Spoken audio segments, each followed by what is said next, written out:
presented by Namuna Music. Sanjay संगम।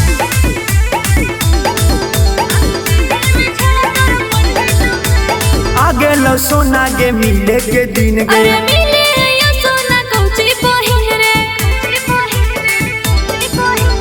आगे लो सोना के मिले के दिन गे आगे सूट सलवारवा केस में गजरवा ओहे के सोना सजी सवारी अरे सीधे में छोड़ा तोरा पड़ गई तो भारी पहनी के वो हमें ललका साड़ी ललका चाहे पियर का साड़ी बाकी रानी सोना हमरे प्यारी ललका चाहे पियर का साड़ी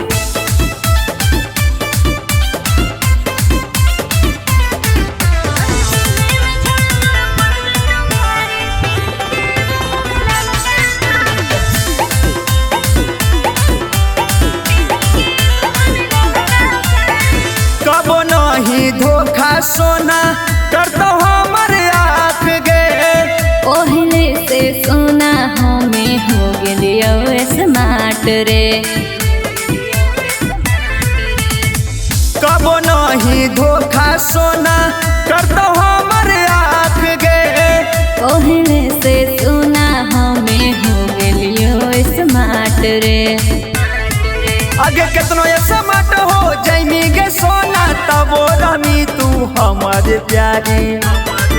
अरे सीधे में छोड़ा तोरा पड़ गई तो भारी पहनी के वो हमें ललका साड़ी ललका चाहे पियर का साड़ी बाकी रानी सोना हमरे प्यारी ललका चाहे पियर का साड़ी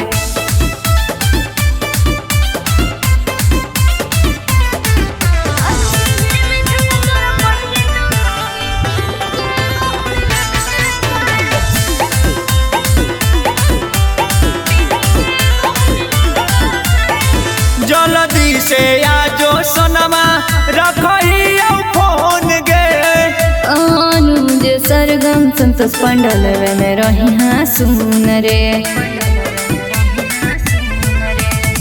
जल्दी से आजो सोनमा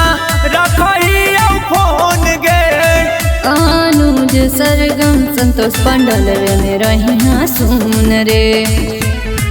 आगे करिए न लेट गए होबो न बैठ गए खड़ा ही औ लेके अपाची गाड़ी अरे सीधे में छोड़ा तोरा पड़ गई तो भारी पहनी के वो हमें ललका साड़ी ललका चाहे पियर का साड़ी बाकी रानी सोना हमरे प्यारी ललका चाहे पियर का साड़ी बाकी रानी सोना हमरे प्यारी। नमूना रिकॉर्डिंग स्टूडियो राजगीर।